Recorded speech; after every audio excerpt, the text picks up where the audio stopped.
A big hello to my YouTube family. Welcome to Diva Classes. This is Divya Vadvani, your BSc teacher.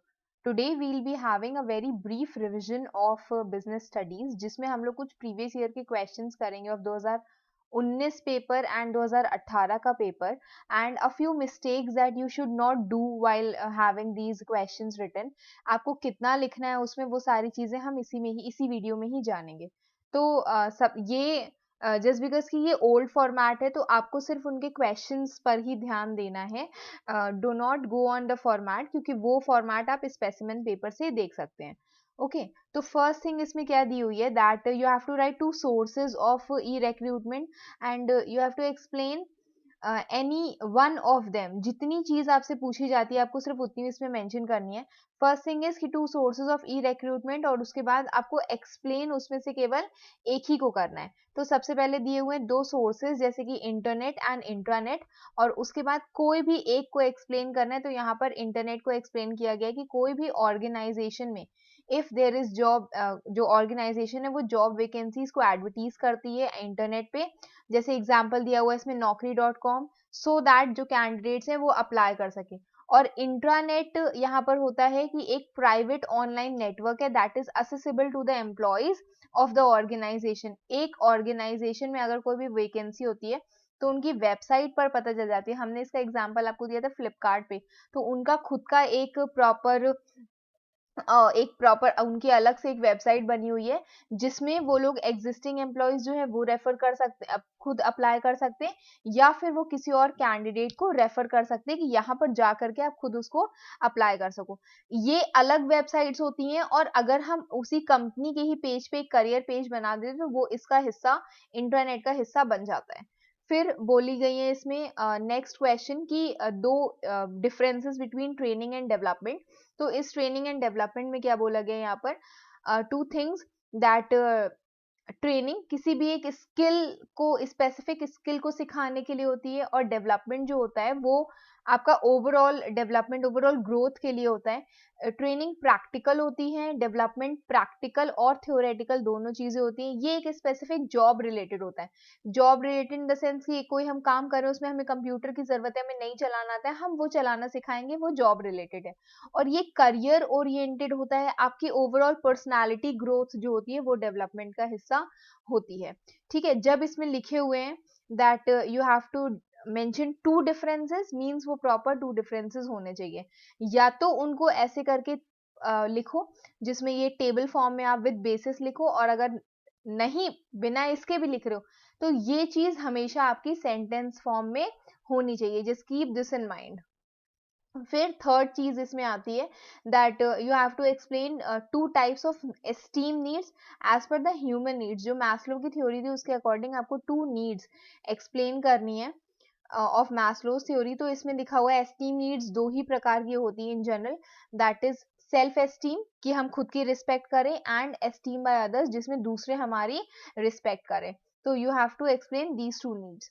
ठीक है, फिर next इसमें पूछा गया है द मीनिंग ऑफ लीडरशिप पूछी गई है, और दूसरा ऐसे बोला गया है कि 2 limitations of promotion of employees in an organisation. तो सबसे पहले हम लोग मीनिंग ऑफ लीडरशिप जानते हैं.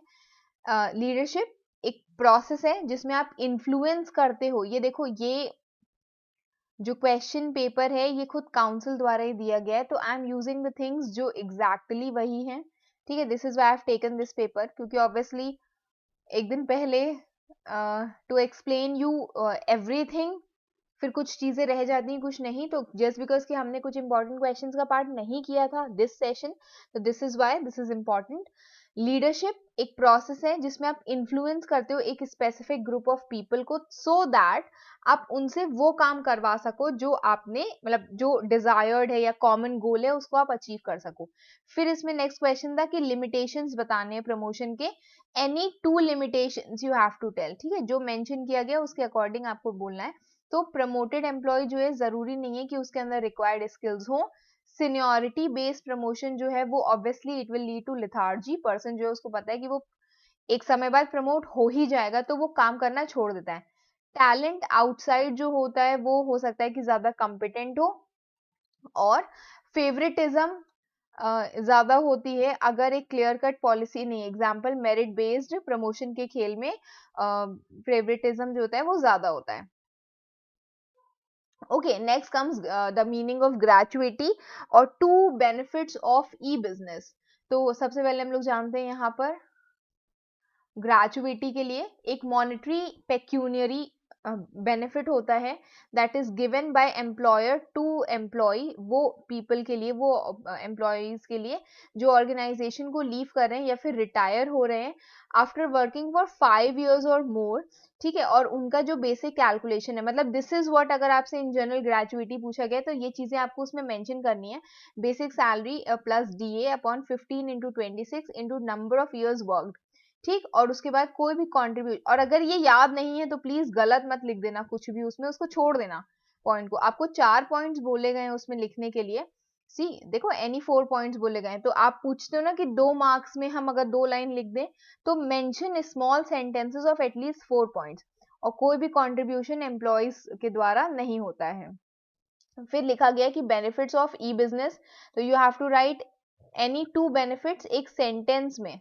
ठीक है, रिटन इन अ सेंटेंस और टू, एक सेंटेंस या 2 सेंटेंस में आपको 2 बेनिफिट्स उसके लिखने हैं। तो पूरी इंफॉर्मेशन होती है प्रोडक्ट की। बिजनेस जो है वो 24/7 ओपन है। कस्टमाइज प्रोडक्ट्स और सर्विसेज होते हैं और लेसर कॉस्ट लगती है than a person does in the market. उसके बाद इसमें बोला गया है, next is meaning of outsourcing. Outsourcing क्या होता है कि जब हम दूसरे किसी और से अपना जो नॉन कोर बिजनेस है, कॉन्ट्रैक्टिंग आउट सर्टेन कोर या नॉन कोर बिजनेस जो है फर्म्स का, वो हम किसी आउटसाइड एजेंसी को या किसी थर्ड पार्टी को दे देते हैं, सो दैट कंपनी उस कंपनी का एक्सपर्टीज को हम लोग यूज कर सके, उसको हम लोग क्या बोलते हैं, आउटसोर्सिंग बोलते हैं। फिर लिखा गया, you have to tell the functions of food security and safety standards, wait, FSSAI का क्या पूछा गया है इसमें, हाँ, फंक्शंस, 2 फंक्शंस पूछे गए हैं, एनी 2। तो इसमें सबसे पहला बोला गया है that framing and enforcing of regulations to lay down the standards and guidelines in relation to food articles. Food articles related कुछ स्पेसिफिक गाइडलाइंस प्रोवाइड करना इनका काम होता है, और मैकेनिज्म या गाइडलाइंस प्रोवाइड करना कि हम किसी भी पर्टिकुलर उसको ऑर्गेनाइजेशन को या फिर फूड मैनेजमेंट सिस्टम को कैसे सर्टिफाई करेंगे, वो इनका काम होता है। ट्रेनिंग प्रोवाइड करना इंटरमीडियरीज को, कंट्रीब्यूशन देना to the development of international technical standards for food. तो इसमें से कोई भी 2 पॉइंट जो है वो लिखे जा सकते हैं। ओके, इसके बाद नेक्स्ट चीज इसमें बोली गई है कि you have to explain the expand the 2 points. तो उसमें लिखा हुआ एक है लीगल प्रोसेस आउटसोर्सिंग और दूसरा है नो, एक मिनट, कहाँ चला गया आंसर,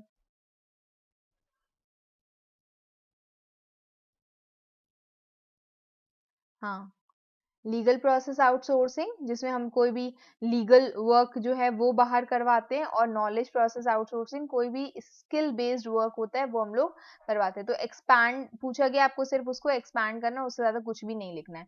ठीक है, then comes the longer part, the longer questions, जिसमें फर्स्ट क्वेश्चन है explain the meaning, sorry, significance of HRM। तो कुछ इसमें देखो दिया हुआ है, कुछ चीजें इसमें दी हुई हैं कि कुछ कैंडिडेट्स ने, अब ये लॉन्गर पार्ट है जो आपके काम का है, तो इसमें लिखा हुआ है कि कुछ कैंडिडेट्स है जिन्होंने सिग्निफिकेंस एंटरप्राइज के बारे में लिखने के बजाय उन्होंने प्रोफेशनल, सोसाइटी और नेशन के बारे में लिखा। कुछ candidates road characteristics of HRM, जो आपको नहीं करना है। देयर वर सम वेग और इनकरेक्ट एक्सप्लेनेशन, मतलब कुछ भी नहीं लिख देना है। इफ सिंपल क्वेश्चन में पूछा गया कि आपको सिग्निफिकेंस मेंशन करनी है, तो आप उसी को ही मेंशन करो। HRM की सिग्निफिकेंस में क्या लिखा है कि आप अट्रैक्ट करते हो, अपॉइंट करते हो नए टैलेंट को, रिटेन करते हो जो रिक्वायर्ड टैलेंट है, फॉस्टर करते हो इंटरपर्सनल, गुड इंटरपर्सनल रिलेशंस को बना करके रखना भी HRM का ही काम होता है, and making optimum use of the available resources. हम लोग कंपनी में एम्प्लॉय को एसेट के तौर पर कंसिडर करते हैं, तो उनका फुल यूटिलाइज, ऑप्टिमम यूटिलाइजेशन करना प्रॉपर जॉब एलोकेशन के साथ, ये HRM का हिस्सा होता है। तो आपको इसमें कोई भी 4 पॉइंट्स मेंशन करने हैं। ओके, इसके बाद इसमें नेक्स्ट क्वेश्चन दिया हुआ है स्टाफ सिलेक्शन बताने के लिए फिर 2 स्पेसिफिक चीजें आपसे पूछ ली गई हैं, चेकिंग रेफरेंसेस और प्लेसमेंट सिलेक्शन प्रोसीजर में ये दोनों चीजों का क्या पूछा गया है, इसमें मीनिंग पूछी गई है। You have to explain these meaning and relevance. Relevance बताना मतलब इसका क्या बेनिफिट होगा ये भी आपको उसमें समझाना पड़ेगा। तो इसमें बोला गया है कि कुछ कैंडिडेट्स ने स्टाफ सिलेक्शन के बारे में बहुत प्रिसाइज डेफिनेशन देने के बताए उन्होंने एक बड़े से पैराग्राफ में लिख दिया जो कि क्वेश्चन में नहीं पूछा गया था। ठीक है, इफ स्टाफ सिलेक्शन का क्वेश्चन में आस्क्ड किया गया है, पूछा गया है, तो उसको सिर्फ 2 पॉइंट्स में लिखो, सिलेक्शन 2 पॉइंट्स में ओनली, मतलब 2 to 3 lines are sufficient for that. फिर नेक्स्ट पॉइंट इसमें दिया गया है इसमें कि मेनी कैंडिडेट जो थे दे मीनिंग और प्लेसमेंट के बारे में नहीं बता पा रहे थे। कुछ कैंडिडेट्स ने प्रोबेशन और फाइनल अप्रूवल रोट ऑन के बारे में बताना शुरू कर दिया इंस्टेड ऑफ प्लेसमेंट, और कुछ जो थे उन्होंने रेफरेंस चेक को मेडिकल चेक से कंफ्यूज कर दिया। Few candidates full selection procedure लिख दिए, बल्कि उनसे क्या पूछा गया था, सिर्फ 2 स्टेप्स पूछे गए थे। तो ये वो मिस्टेक्स हैं जो आपको नहीं करनी है। अब बोला गया स्टाफ सिलेक्शन के बारे में, careful screening of all the available candidates जो भी हैं वहां पर, सो दैट हम एक मोस्ट सूटेबल कैंडिडेट को वहां पे चूज कर सके।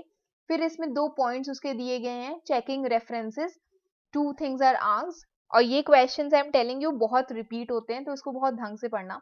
इसके अलावा what ever question papers I have of previous year वो हम आपको साथ में टेलीग्राम पर भेज देंगे, फिर से एक बार उसमें सिर्फ उसको ब्रीफली चेक कर लेना कि क्या ये जो क्वेश्चंस हैं इसके आंसर हमें आते हैं कि नहीं आते हैं। जो भी डिफिकल्ट लगे उसको अपने पास राइट डाउन कर लेना। सबसे पहला चेकिंग रेफरेंसेस है, जिसमें हम लोग क्या करते हैं, हम लोग जो भी कॉन्टैक्ट्स उसने अपने फॉर्म में फिल किए हैं हम उनको फोन करते हैं या कांटेक्ट करते हैं किसी भी तरीके से, और हम लोग पूछते हैं कि जो भी पर्सन यहाँ पर आया है, जो सूटेबल कैंडिडेट है जिसके बारे में बात हो रही है, हाउ इज दैट पर्सन, उसकी पर्सनालिटी, उसके एबिलिटी, कैरेक्टर, इंटीग्रिटी के बारे में हम जानते हैं। और प्लेसमेंट प्रोसेस है जिसमें हम असाइन करते हैं स्पेसिफिक जॉब और वर्क प्लेस को, मतलब फाइनल सिलेक्शन जो होता है वो प्लेसमेंट का पार्ट है, जिसमें हम उनको उनका जॉब रोल बता देते हैं बाय मैचिंग द कैंडिडेट और जो जॉब अवेलेबल है उसको। फिर उसका बाद उसमें बेनिफिट पूछा गया है, सिग्निफिकेंस पूछी गई थी ना दोनों की। तो placement it is done to improve the work efficiency, job satisfaction and training cost को कम करने के लिए इसको किया जाता है। अब नेक्स्ट क्वेश्चन पूछा गया कैंपस रिक्रूटमेंट क्या होता है और वो स्टूडेंट्स को कैसे बेनिफिट करता है। तो जिसमें से कैंपस रिक्रूटमेंट एक एक्सटर्नल सोर्स है रिक्रूटमेंट का, ये आपको मेंशन करना जरूरी है। ठीक है, ये देखो ये वो कीवर्ड्स हैं जो you have to mention in your topic जब भी आप कोई भी आंसर लिख रहे हो, जिसमें बोला है कि campus recruitment, sorry, campus recruitment क्या है, एक एक्सटर्नल सोर्स ऑफ रिक्रूटमेंट है। There is that means a programme जो एजुकेशनल इंस्टीट्यूट जो है वो कंडक्ट करवाते हैं कॉमन प्लेस पे, जहां पर दे आर द स्टूडेंट्स जो है दे आर प्रोवाइडेड जॉब्स। आपने देखा होगा कैंपस रिक्रूटमेंट में क्या होता है, बहुत सारी कंपनीज होती हैं कॉलेजेस में आती हैं, प्लेसमेंट की पूरी सेटिंग बिछाई जाती है, वहां पर इंटरव्यूज होते हैं, उनके प्लेसमेंट कंडक्ट करवाया जाता है।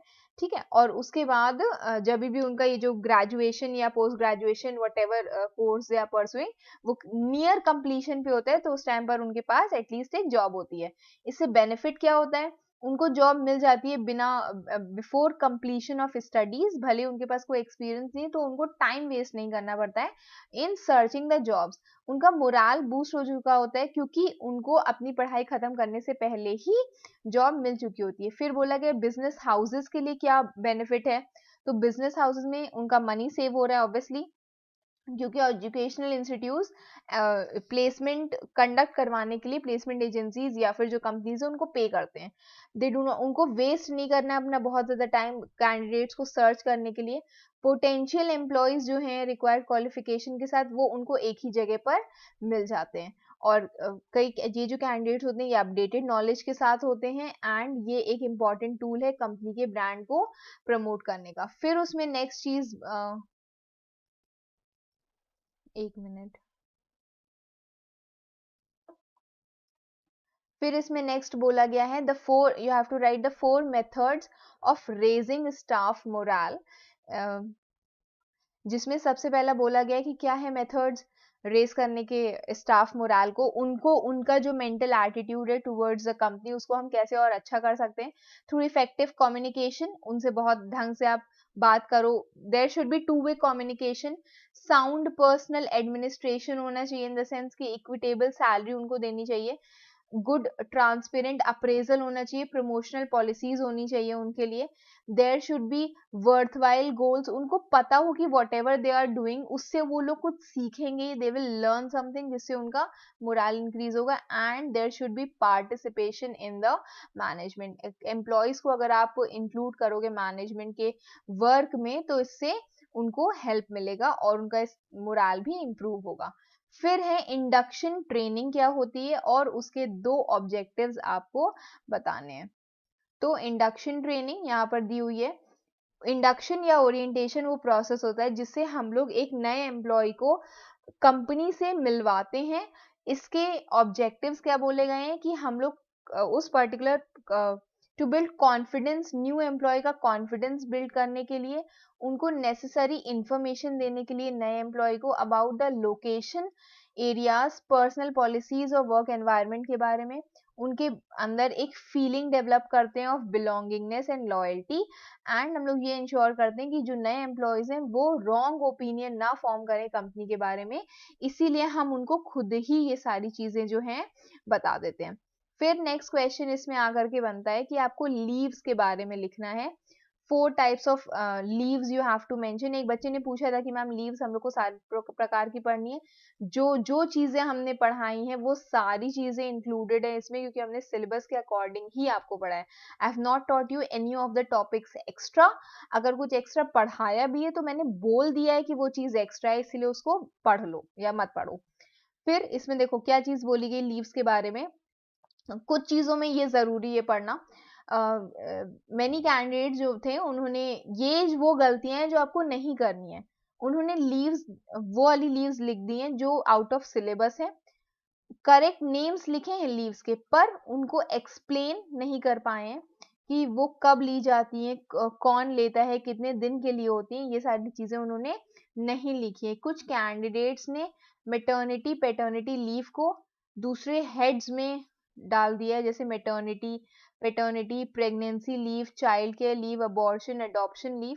कुछ कैंडिडेट जो हैं वो सोशल सिक्योरिटी स्कीम्स भी एक्सप्लेन कर दिए हैं जो कि इसमें नहीं करना था। ठीक है, तो ये जो है इसको अगर आप टेबल फॉर्म में लिखोगे लीव्स को अपने पास जहां पे भी लिखना है तो वो आपके लिए इजियर रहेगा। तो टाइप्स ऑफ लीव्स आपको ये पता है कि ये इंपॉर्टेंट है। कैजुअल लीव्स कौन सी होती हैं, वो जो हम लोग नॉर्मली अर्जेंट बेसिस पर ले लेते हैं। It ranges from 8 to 12 days per year. Medical, hospital या सिक लीव्स कौन सी होती हैं, वो जो 15 डेज की हम लोग ले सकते हैं। ठीक है, कहीं everywhere there is different, but यहाँ पर एक एम्प्लॉय जो है इन जनरल 15 डेज की सिक लीव ले सकता है। फिर अर्नड या प्रिविलेज लीव कौन सी लीव्स होती हैं, जो प्रीवियस ईयर में the person has earned and they'll enjoy the benefit in the future year। ये वो पेड लीव्स होती हैं और उनको हम लोग इकट्ठा कर सकते हैं अप टू 300 डेज, और हम लोग उसको इन कैश करवा सकते हैं at the time of leaving. एक मैक्सिमम 180 दिन की can be availed at one time. एक समय पर अगर हम लोग के पास 300 लीव्स इन टोटल हैं तो हम लोग एक समय पर 180 डेज की लीव अवेल कर सकते हैं। ओके फिर आती है प्रेगनेंसी, मेटर्निटी या पेटर्निटी लीव। ये जितने भी गवर्नमेंट और मेनी प्राइवेट इंस्टीट्यूशंस में ये है with less than 2 surviving children. 180 days की लीव्स इसमें है, इन विच maternity leave is there, 15 days की paternity leave is given as per the organization, और ये paid leave होती हैं। फिर एजुकेशनल स्टडी या सबैटिकल लीव्स टुगेदर लिखा हुआ है, हो सकता है कि आपसे इन जनरल सबैटिकल लीव्स ही पूछ लिया जाए और आप कंफ्यूज हो जाओ। तो ये जो है ये ग्रांट की जाती है एम्प्लॉयज को with not less than 5 years of service, जो 5 साल की सर्विस कर चुके होते हैं उनके लिए, कि वो कोई स्पेशल कोर्स कर रहे हैं हायर स्टडीज का, तब उनको ये दिया जाता है। और 24 months की leaves they can be given to them, या हाफ पेड, फुल पेड या अनपेड होती है, ये that depends on the organisation. और लीव विदाउट पे, ऑब्वियसली जब आप किसी प्रोबेशन पीरियड या कभी होते हो तो उस टाइम पर आप एक्स्ट्रा लीव्स अगर ले लेते हो, या फिर आपकी लीव्स उस टाइम पर नहीं है, या यू आर ऑन प्रोबेशन जिसके कारण आपको कोई भी एक्स्ट्रा लीव नहीं मिल रही है, तो वो आपकी लीव विदाउट पे में चली जाती है, जिसके लिए आपको पैसा नहीं मिलना है। ठीक है, उसके बाद आता है एक और पॉइंट दिए हुए हैं, सिचुएशनल लीडरशिप और कंपोनेंट्स ऑफ 360 डिग्री अप्रेजल। तो सबसे पहले हम लोग जानते हैं सिचुएशनल लीडरशिप, जिसमें बोला गया है कि लीडरशिप स्टाइल जो है वो स्पेसिफिक सिचुएशन पर बेस्ड होती है। कोई भी single style is successful in all situations. Situation leadership जहां पर जो पर्सन है उसकी whatever things are the means the type of the task to be performed, ability, needs, expectations of the followers, ये जो है it is based on leaders and followers। एक person एक situation में कैसे डील करता है वो situational leadership का हिस्सा होता है।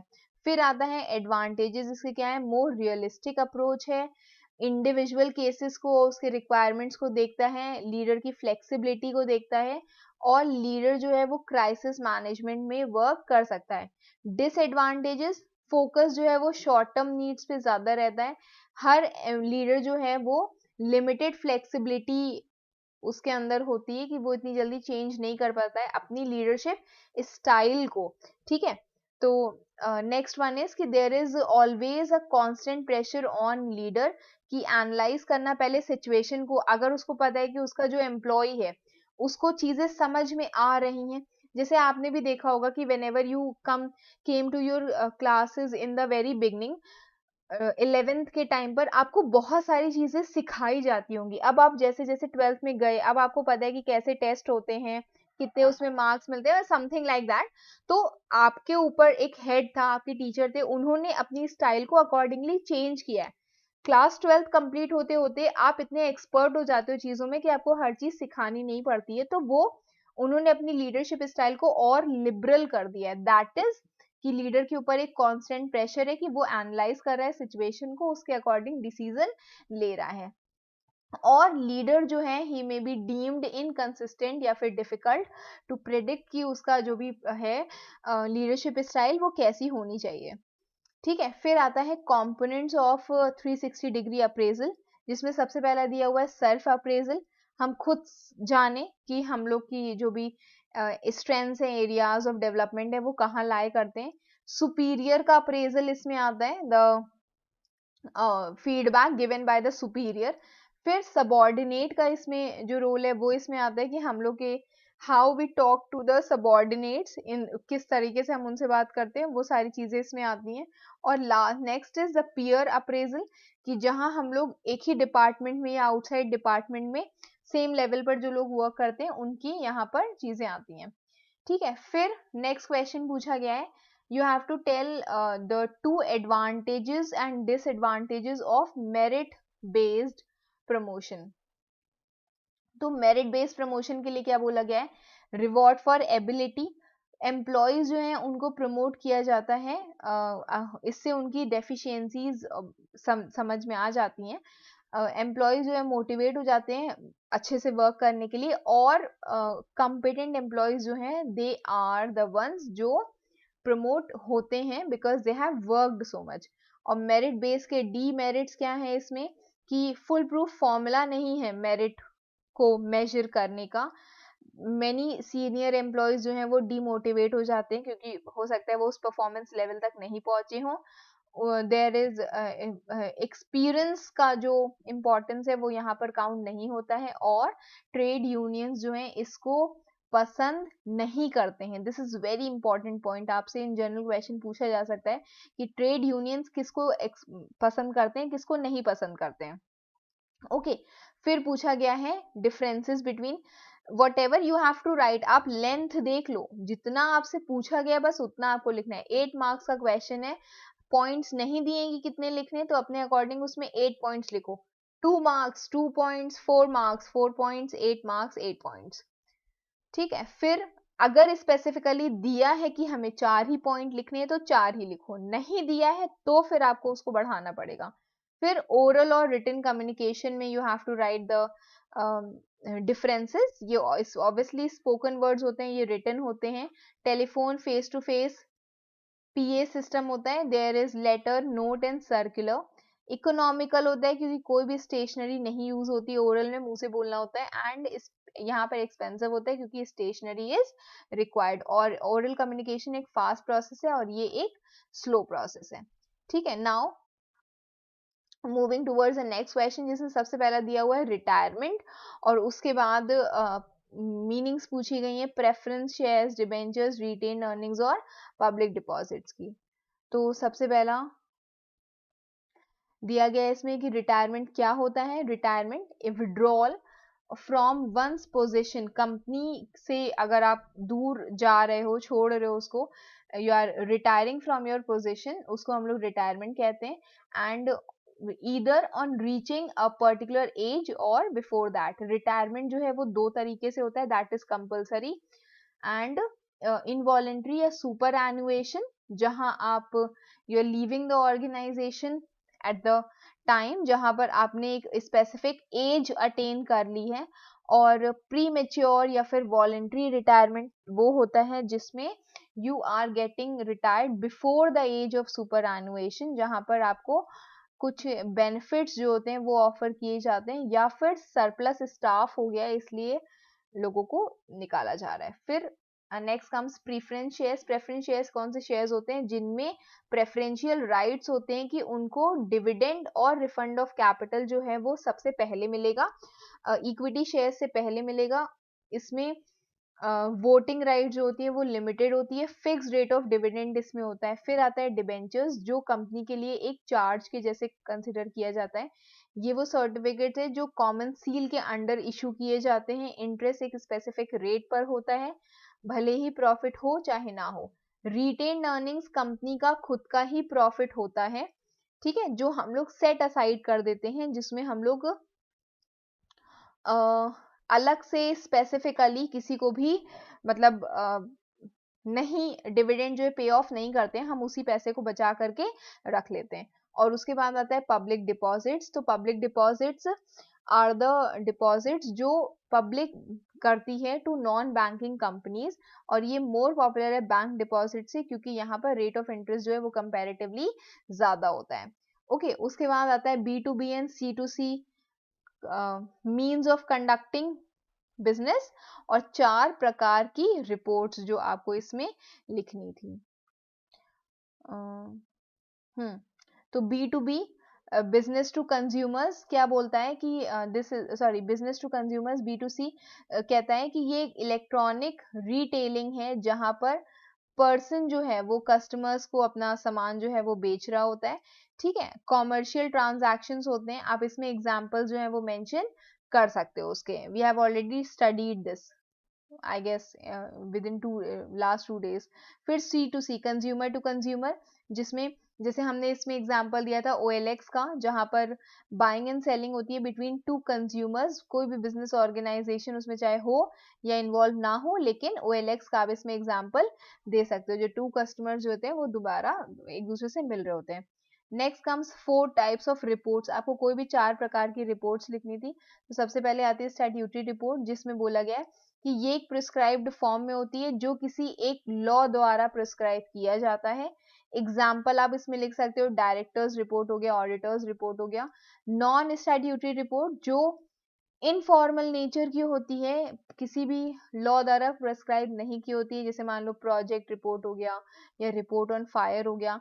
प्राइवेट रिपोर्ट्स जो कॉन्फिडेंशियल नेचर की होती है, किसी एक स्पेसिफिक पर्सन के लिए ही एड्रेस्ड होती हैं। और पब्लिक रिपोर्ट जनहित में जारी होती हैं, वो पब्लिक के लिए होती हैं। इन जनरल वो नॉन कॉन्फिडेंशियल होती हैं। और इसमें एग्जाम्पल दिया हुआ है, ठीक है। Many different kinds of reports are there. आपको इसमें से पढ़ने सिर्फ 4 ही हैं, रीडिंग आप सबकी कर सकते हो। फिर इसमें आता है 4 वेज जिसमें globalisation has transformed the manner in which business is to be conducted, और लेटर ऑफ अपॉइंटमेंट जिसके बारे में हम ऑलरेडी पढ़ चुके हैं। लेटर ऑफ अपॉइंटमेंट ये वाला हम क्वेश्चन आपको अपॉइंटमेंट में करवा चुके हैं। हाँ, लेटर में आपको कुछ चीजें हैं जो यहीं से ही पढ़ लो। पहले दिया हुआ है 4 वेज जिसमें ग्लोबलाइजेशन आपको हेल्प करता है, तो लेट अस नो दैट। सबसे पहला दिया हुआ है डोमिनेंस ऑफ मल्टीनेशनल्स, जैसे मैकडी हो गया, कैडबरीज हो गया, तो ये बिजनेस मतलब globalisation has transform the business in such a way जहां पर मल्टीनेशनल्स का डोमिनेंस ज्यादा है। लिबरलाइजेशन है फॉरेन इन्वेस्टमेंट का, कई सारे कंपनी कंट्रीज जो हैं they are open to foreign direct investment, हम वहां पर इन्वेस्ट कर सकते हैं। Growing competition is there, okay, कई सारे ग्लोबल ब्रांड्स हैं जहां पर कंपटीशन बहुत ज़्यादा है। एंड ग्लोबलाइजेशन ऑफ मार्केट्स, कोई भी सामान अब हम बेच रहे हैं तो हमें सिर्फ उसको एक एरिया तक सीमित नहीं रखना है, इट कैन ग्रो और go to a larger extent. अब इसका लेटर का see I have already shown you discussed this all, ये जितनी भी चीजें थी ये वाला आपको हमने फॉर्मेट भी दिखा दिया था। कुछ चीजें बस इसके बारे में पढ़ लो। कुछ चीजें देखो दी गई हैं कि स्टूडेंट्स ने कुछ गलतियां की थी जो आप मत करना। They have shifted from centrally aligned to left aligned. आपको एक ही चीज को फॉलो करना है, लेटर हेड को आप सेंटर रखो लेकिन बाकी चीजें should be here only. Application, interview, offer letter लिख दिया instead of appointment letter, you be careful regarding this also. फिर missed out writing important components, probation period क्या है, नोटिस पीरियड क्या है, पैसा कितना दिया जाएगा, reporting date, time, place, authority, ये सब चीजें नहीं लिखी है तो ये सब आपको उसमें मेंशन करनी होती है। रिस्पेक्टेड माय डियर सर आपको नहीं लिखना है, डियर सर मैडम लिखना है। कॉम्प्लीमेंट्री क्लोज में योर्स फेथफुली ओबीडियंटली नहीं होगा, योर्स ट्रूली और सिंसियरली होगा। ये सब पढ़कर ही आपको हमने पूरा जो लेटर वाला हिस्सा था वो करवाया था। ओके, तो this is how you have to do this. अब इसी के बाद ही हम लोग कुछ सजेशंस दिए हुए हैं आप लोगों के लिए ही हैं, तो ये इतना करो दैट इज सफिशिएंट। क्या बोला गया है, वेरियस कॉन्सेप्ट्स को अपने डे टू डे लाइफ से जोड़ो, कॉन्सेप्ट को ढंग से समझो, एडवांटेजेस, डिसएडवांटेजेस, लिमिटेशंस, दुनिया भर की चीजें जो आपको आती है उसमें वो पढ़ो। अच्छे रिटेंशन के लिए आप उनके कीवर्ड्स को अंडरलाइन कर लो, ठीक है। जब हम भी पढ़ाते हैं हमने देखा होगा कुछ चीजें हाईलाइटेड होती हैं तो उनको ध्यान में रखो। डाउट में हो, रेफरेंस बुक्स पढ़ो, एनसाइक्लोपीडिया, इंटरनेट हमसे पढ़ो। Go for an office visit जो अभी पॉसिबल नहीं है, पेपर है आप सबका। Do not resort to selective study, ये थोड़ा थोड़ा सा पढ़ लेंगे वाला काम मत करो। 15 मिनट का reading time should be given, judiciously उसका यूज करो। लेंथ और डेप्थ ऑफ आंसर जो है वो मैक्सिमम मार्क्स के अकॉर्डिंग होनी चाहिए, do remember that. Do not repeat the same point, different words में उसको रिपीट करने की जरूरत नहीं है, स्टूडेंट्स ऐसा करते हैं। क्वेश्चन नंबर सही लिखो, कुछ गैप छोड़ो डिफरेंट पार्ट्स में, सब पार्ट्स जो हैं उनको साथ में अटेम्प्ट करना होता है। Headings you are required to give, जहां पर आपको पता है आपको आती है हेडिंग, लिखो उसको। Answer should be written in separate paragraphs और points for better understanding. Short notes या फिर नोट्स जो हैं should have given explanation of the concept, कि ये सारी चीजें जहां जहां पर शॉर्ट नोट्स चाहिए आप वहां पर उसको मेंशन करो। लेटर राइटिंग की प्रैक्टिस करो, या तो वो लेफ्ट असाइंड या सेंट्रली अलाइंड होना चाहिए, दोनों का कॉम्बिनेशन नहीं होना चाहिए। सैल्यूटेशन में डियर लिखना होता है। लेटर हेड यहाँ पर जो आप लोग 2-3 लाइन में मेंशन करते हो वो अलग चीज है, उसको सेंटर में ही रहने दो क्योंकि वो तो फॉर्मेट ही दिया है उन्होंने, ठीक है। लेकिन बाकी चीजें जो है वो आप अपनी लेफ्ट अलाइंड ही रखो पूरी। Complimentary close your sincerely your truly होना चाहिए। ओके, तो ये एक हिस्सा था। अब हम लोग इसके बाद इसका दूसरा वाला पार्ट दैट इज 2019 का पेपर हो गया है, अब हम लोग 18 का paper we will go through, और इसमें भी काफी सारी चीजें जो आपकी कवर अप हो जाएंगी। वैसे तो आपको आइडिया हो ही गया है कि what things can be asked, कैसे कैसे चीजें पूछी जाती हैं। सबसे पहले देखो इसमें दिया हुआ है अनसॉलिसिटेड एप्लीकेशंस। अनसॉलिसिटेड एप्लीकेशंस वो एप्लीकेशंस होती हैं जिसमें हम what we do is जब कोई भी वैकेंसी नहीं निकली है और उसके बाद अगर हम अप्लाई कर रहे हैं तो उसको हम लोग अनसॉलिसिटेड एप्लीकेशंस कहते हैं। फिर उसमें दिया हुआ you have to tell the significance of conducting refresher training, और नेक्स्ट पॉइंट उसमें दिया हुआ है रेम्यूनरेशन को डिफाइन करना है। तो एक मिनट, रिफ्रेशर ट्रेनिंग जब भी कोई भी एग्जिस्टिंग वर्क मेथड जो है वो एब्सोल्यूट हो जाता है तो एम्प्लॉय को दोबारा से हम ट्रेन करते हैं उनको नए मेथड्स को समझाने के लिए। रेम्यूनरेशन पूछा गया क्या होता है, तो दिस इज द वेज या सैलरी जो एम्प्लॉयज को दी जाती है कैश या काइंड में उनकी किसी भी सर्विस को सही करने के लिए, मतलब उनकी सर्विसेज को की कंसिडरेशन में उनको दी जाती है। फिर पूछा गया कि नॉन मॉनेटरी इंसेंटिव्स जो हैं उनका ऑर्गेनाइजेशन में क्या यूज होता है, तो ऑब्वियसली स्टेटस सिंबल है, जॉब सेटिस्फाइंग होता है, उनको अप्रिसिएशन मिलता है वर्क का और उनका नॉलेज भी होता है उनके रिजल्ट्स का। ठीक है, फिर मतलब these are the 4 non monetary incentives जो उनको मिलते हैं। फिर you have to write 2 qualities of a good leader and difference between लिखना है अपग्रेडिंग और ड्राई प्रमोशन के बीच में। क्वालिटीज ऑफ गुड लीडर सबसे पहले इसमें दिया हुआ है कि sound physique should be there, and intelligence should be there, maturity should be there, the person should be open minded। फिर बोला गया अपग्रेडिंग और ड्राई प्रमोशन में क्या डिफरेंस होता है।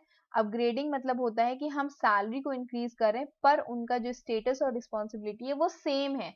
ड्राई प्रमोशन में हम स्टेटस और रिस्पॉन्सिबिलिटी को इंक्रीज करें पर यहाँ पर ये अलग है, without any increase in salary, salary का इंक्रीमेंट नहीं होता है। फिर नेक्स्ट क्वेश्चन इसमें दिया है you have to write the benefits of voluntary retirement scheme, दोनों के लिए लिखनी है, एम्प्लॉयर और एम्प्लॉय दोनों के लिए। तो एम्प्लॉयर को इज एबल टू एम्प्लॉय को उसको लालच दिला सकता है कि आप ऑर्गेनाइजेशन को छोड़ दो, और इससे ये तब किया जाता है जब बहुत ज्यादा सरप्लस में स्टाफ हो और उनको फ्रेश टैलेंट की जरूरत हो। और एम्प्लॉय को क्या बेनिफिट होता है, उनको अच्छा खासा अमाउंट पैसा मिल जाता है और वो अनदर जॉब उस टाइम पर ले सकता है। ठीक है, फिर वॉलंटरी रिटायरमेंट हो गया। सिग्निफिकेंस ऑफ ग्रेप वाइन बोला गया है इसमें, और इंटरनल कम्युनिकेशन और उसके 2 पॉइंट्स बोले गए हैं।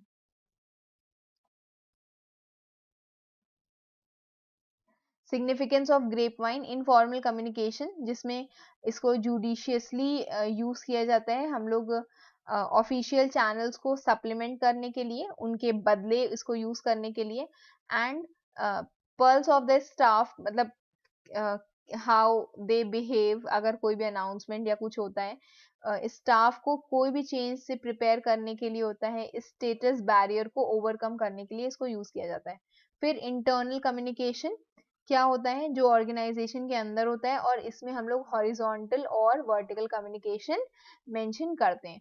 फिर नेक्स्ट क्वेश्चन पूछा गया डिक्टेफोन क्या होता है, तो ये एक इलेक्ट्रॉनिक डिवाइस होती है जो रिकॉर्ड करती है स्पीच को, सो दैट एक टाइपिस्ट, हो सकता है ये आपके सिलेबस के बाहर का हो, इसमें दिया हुआ है, so I am just telling you, आपको सिर्फ उसको पढ़ना है। आई डोंट रिमेम्बर कि ये मैंने पढ़ाया है इससे पहले, हो सकता है ये आपके सिलेबस में नहीं हो सिंस ये 2018 का पेपर है।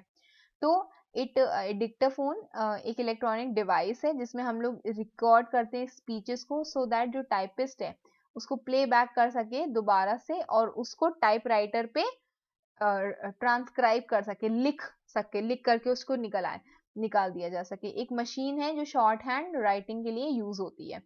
फिर दिया हुआ है इसमें कि लेटर ऑफ इंक्वायरी हम लोग किस काम के लिए होता है। अब ये बड़ा ही मतलब आई डेंट नो कि ये भी मीनिंग भी आप लोगों से पूछी जाएगी इसकी, कि भाई लेटर ऑफ इंक्वायरी और ये सब दुनिया भर की चीजें क्या होती हैं। लेटर ऑफ इंक्वायरी पूछा गया है कि क्या होती है, और ये जो लेटर है ये किस चीज का रिस्पॉन्स में आता है।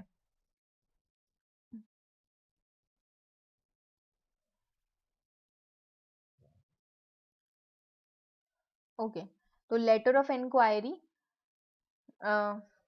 जिसमें हम लोग इसको यूज करते हैं सो दैट हम लोग इंफॉर्मेशन जान सकें about the price, terms of sale, availability, quality of goods के बारे में, और इसके रिस्पॉन्स में क्या आता है, जब हम लोग इंक्वायरी करते हैं तो उस तरफ से आता है कोटेशन लेटर, जिसमें उन्होंने एक्चुअल में वो प्राइस लिस्ट भेजी होती है जो हमने लेटर ऑफ इंक्वायरी में मांगी होती है। फिर है office order. What is office order? ये एक मीन्स है जिसमें हम लोग downward, higher to lower, superior to subordinate communication हम लोग इसको कंसिडर करते हैं। और ये एक स्टैम्प ऑफ अथॉरिटी होता है, and people working at lower level जो होते हैं वो they are bound to accept this. ठीक है।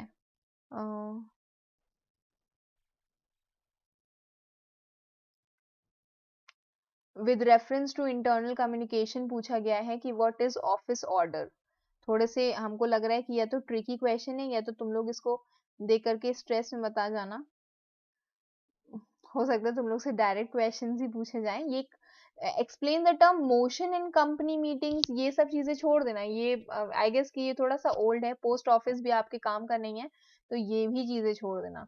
ठीक है, this is also not the part of your, एक second, cross referencing in terms of report writing, this I should see, क्योंकि ये भी थोड़ा सा ओल्ड फॉर्मेट है। Cross referencing means making a mention of at another place about some other point of the report. It is easier for the user to understand the report. Cross referencing, जब हम लोग इसका mention कहीं और किसी और जगह पर कर रहे हैं रिपोर्ट के, तो उसको हम लोग क्रॉस रेफरेंसिंग कहते हैं। बाकी ये सब चीजें आप लोगों के काम की नहीं है, इसको मत पढ़ो। पता चला तुम लोग क्वेश्चन देख करके और ही कंफ्यूज हो जाओ। ओके, फिर इसमें बोला गया है कि आपको 3 पॉइंट्स बताने, ट्रेनिंग और एजुकेशन के।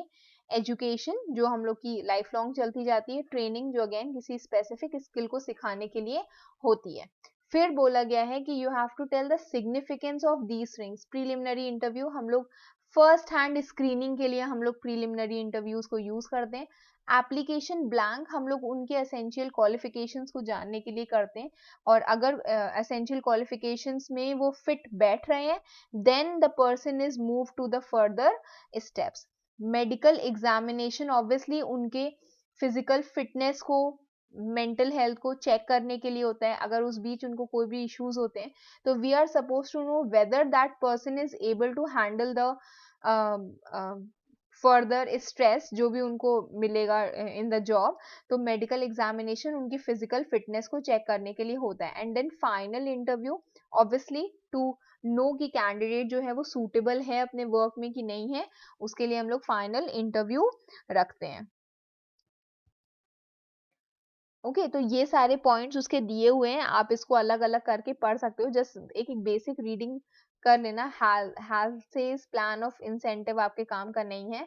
4 फैक्टर्स दिए हैं जिससे मोरल जो है इन्फ्लुएंस हो जाता है, एंड वो कैसे इन्फ्लुएंस होता है ये चीज इसमें ये दी हुई है। तो फैक्टर्स जिससे मोरल आपका इन्फ्लुएंस हो जाएगा, nature of work and job satisfaction, working condition, supervision, interpersonal relations. और इसमें लिखा हुआ है लिस्ट 4 फैक्टर्स हैं, तो आपको सिर्फ नेम बताने और 2 क्लियरली एक्सप्लेन, और फिर एक्सप्लेन करना है कि ये जो है वो कैसे बूस्ट करते हैं आपके मोरल को। ठीक है, एनी 4 पॉइंट्स विद एक्सप्लेनेशन आपको बताना है। फिर बोला गया first 3 needs of Maslow's theory. तो सबसे पहली मेरी फिजियोलॉजिकल, उसके बाद सेफ्टी, उसके बाद सोशल या लव एंड बिलोंगिंगनेस नीड को आपको इसमें एक्सप्लेन करना है। फिर परफॉर्मेंस अप्रेजल का पर्पस इसमें आता है। तो सबसे पहले आती है मेरी फिजियोलॉजिकल नीड्स। इन जनरल हम लोग समझे इसको तो रोटी कपड़ा मकान इसका हिस्सा होता है। Safety needs, job safety, free from danger या फियर ऑफ डेंजर से बचे रहना, ये मेरी सेफ्टी नीड्स का हिस्सा होता है। सोशल नीड्स होती है मेरी लव एंड बिलोंगिंगनेस नीड, कि we want social gatherings with us, तो ये हमारी मैस्लो की तीसरी नीड्स होती है। जो फर्स्ट 3 नीड्स है वो आपको एक्सप्लेन करनी। फिर लिखा हुआ है कि whatever principal uses of performance appraisal are, कि परफॉर्मेंस अप्रेजल हम लोग क्यों यूज करते हैं, सो दैट प्लेसमेंट हो सके, आइडेंटिफाई करें मिसप्लेस्ड एम्प्लॉयज को, उनको ट्रेनिंग प्रोवाइड कर सकें, डेवलपमेंट प्रोवाइड कर सकें, हम लोग डिसीजन ले सकें इंसेंटिव का, प्रमोशन और ट्रांसफर कर सकें। फिर लिखा हुआ you have to tell 3 types of leadership styles और staff transfer and any 4 types of transfers इसमें बताने हैं। तो इसमें देखो बहुत एक्सप्लेन इसको नहीं किया गया है। 4 types of leadership style. The first one autocratic या अथॉरिटेरियन, जिसमें हम लोग एक कीवर्ड रख देते हैं पावर। ठीक है, the power is ultimate power is in the hands of the leader.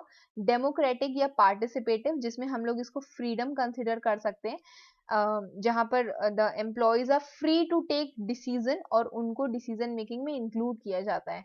Free laissez faire या फ्री रेन का क्या मतलब होता है, लेट देम डू। यहाँ पर जो लीडर होता है वो इतना ज्यादा फ्री माइंडेड होता है कि उसको पता है कि उसके एम्प्लॉयज जो है वो खुद ही काम कर लेंगे, तो वो उनके ऊपर जरा सा भी अथॉरिटी का यूज नहीं करता है।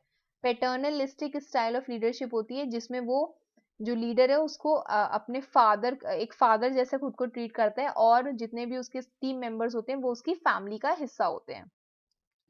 फिर आता है स्टाफ ट्रांसफर, जब आप एम्प्लॉय को शिफ्ट कर रहे हो एक जॉब से दूसरी जॉब पे बिना changes in their status, responsibility और सैलरी। और उसके बाद ये टाइप्स ऑफ ट्रांसफर्स दिए गए हैं। Okay, shift transfer, replacement transfer, versatility transfer. फिर दिया हुआ है 3 टाइप्स ऑफ इंटरव्यूज आपको बताने। तो आई गेस इंटरव्यूज वाला ही हिस्सा था जो मैंने छोड़ा था, एंड आई टोल्ड यू कि आपको इसमें से पढ़ लेना है। तो you can do one thing, आप इसमें से 3-4 पार्ट्स ऑफ इंटरव्यूज जो है उनको पढ़ लो।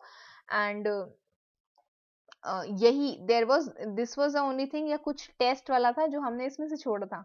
कंपनी मीटिंग्स आपके सिलेबस में नहीं है, you can leave it here itself, उनको ऐसे ही एज इट इज ही रहने दो। Then next question, process of report writing नहीं है, स्टैटिस्टिकल टेबल्स भी आपके कोर्स में नहीं है। तो जो नहीं है वो सिंपली नहीं है, नहीं पढ़ा तो नहीं पढ़ा है। अब do not get confused about all this.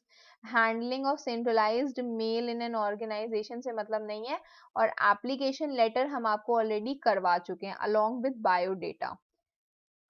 ठीक है, एक मिनट, देखो बायोडेटा हम करवा चुके हैं। स्टूडेंट्स आस्क्ड कि मैम इसका ऑर्डर क्या होगा, तो यही ऑर्डर होगा तुम लोग का बायोडेटा का, तो इसको एज इट इज रखना।